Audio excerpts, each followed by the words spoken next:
Hey everybody, this is a recording of a section from chapter or part 3 of Marx Without Myth by Maximilien Rubel and Margaret Manale. The way this book is set up is that it's broken down into parts from different years of eras of Marx's life. This part is from 18 to 1856, and each part starts out with a chronological summary of the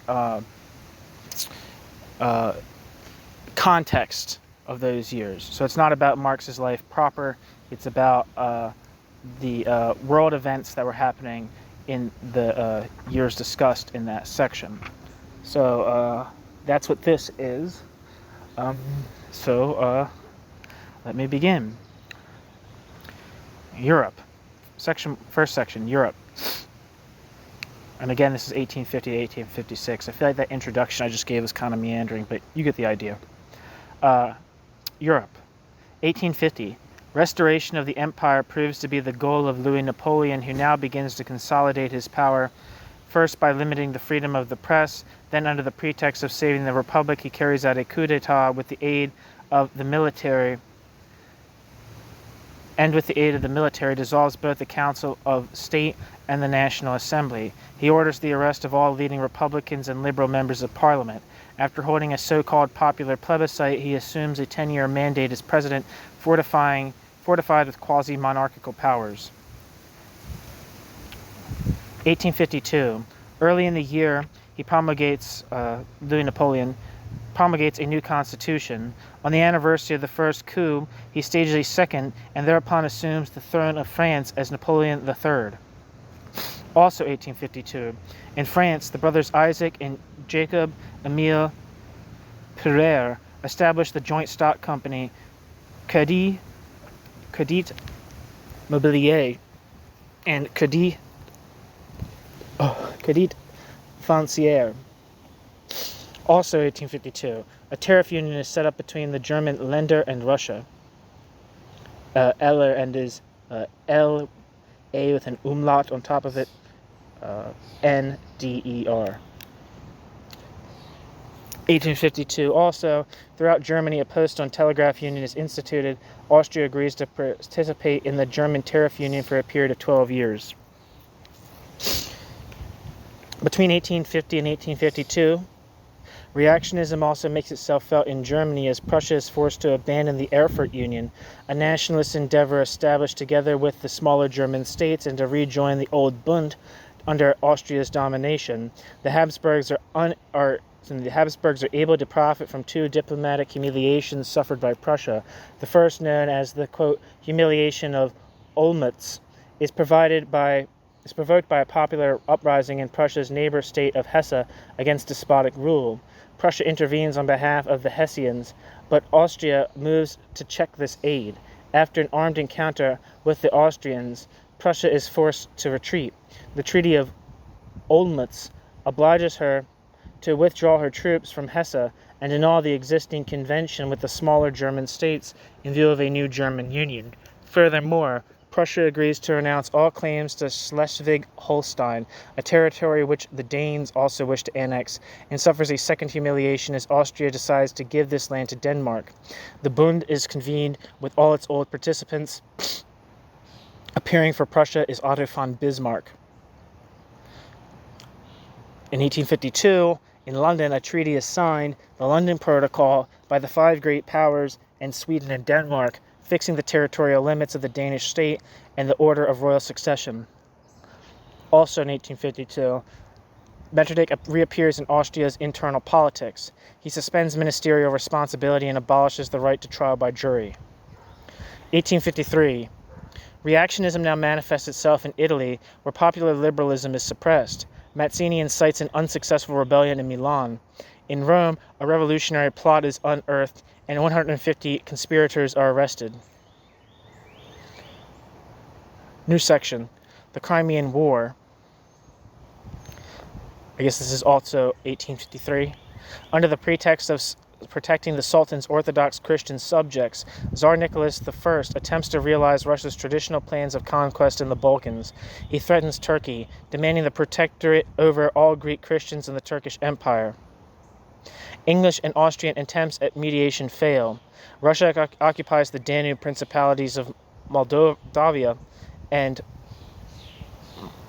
Wallachia and destroys a Turkish squadron of 11 ships at Sinop. 1854. After a new Whig ministry under Lord Palmerston takes office in England, both England and France declare war on Russia and send troops to the Crimea. Austria, supported by Prussia, demands the evacuation of the Danube principalities. French and English forces defeat the Russians at the Battle of Alma in September, and then at Inkerman, November 1854.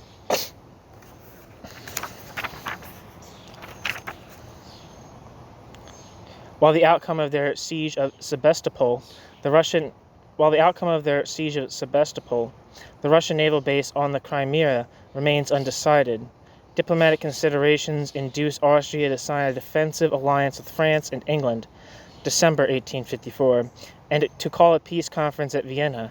However, no consensus is reached on the, quote, 4 points proposed for discussion, the most important of which concerns the limiting of Russia's influence in the Black Sea. 1855.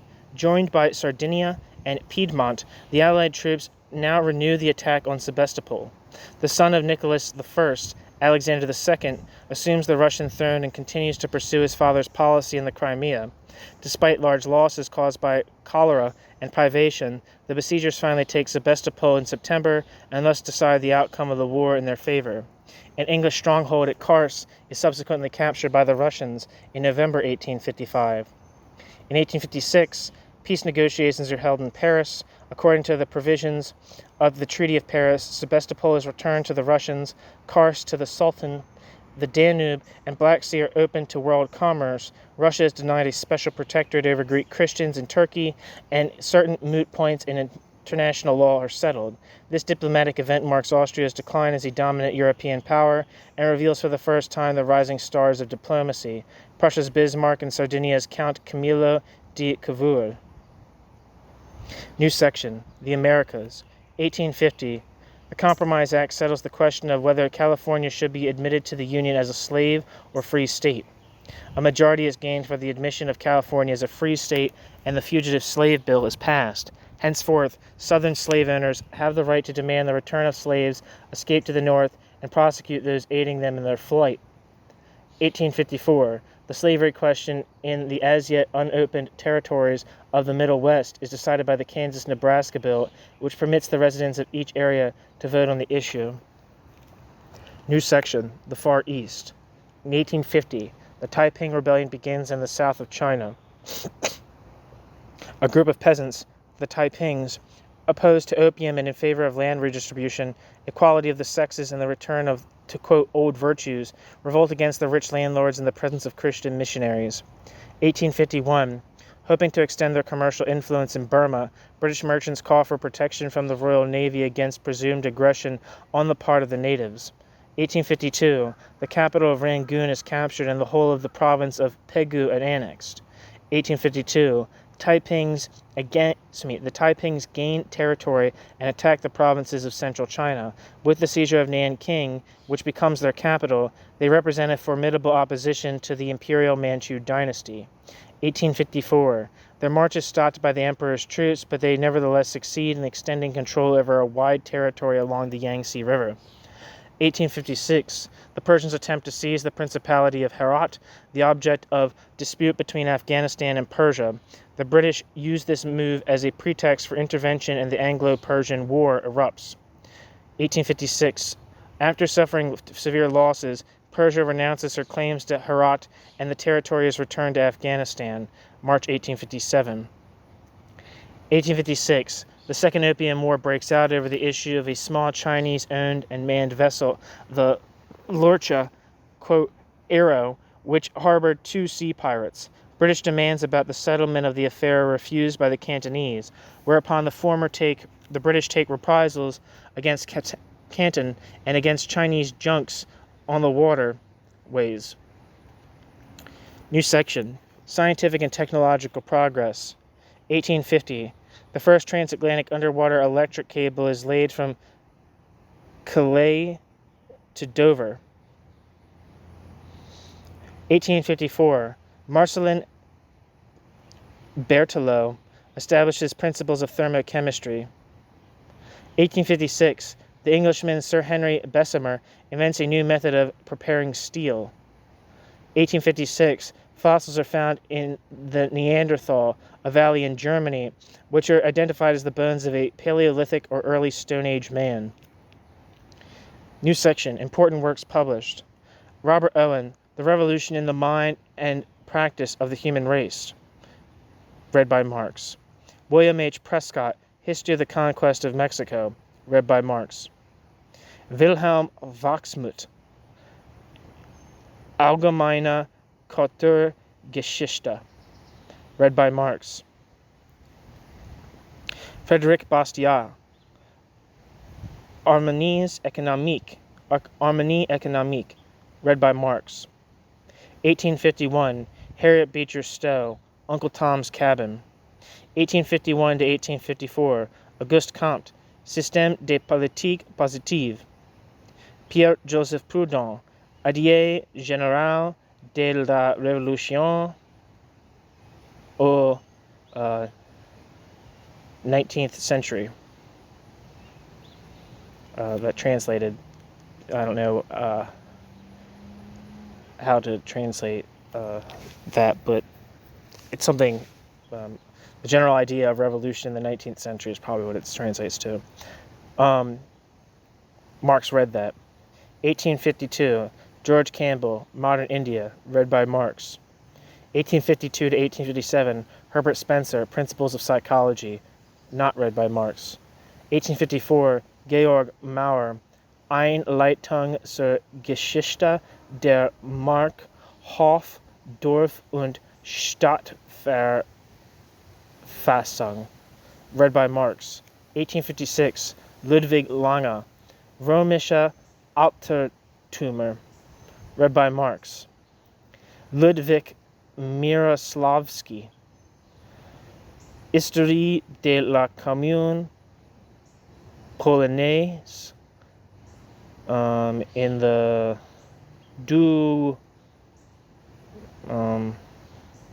it looks like it's from the 10th to the 18th century, read by Marx. The end.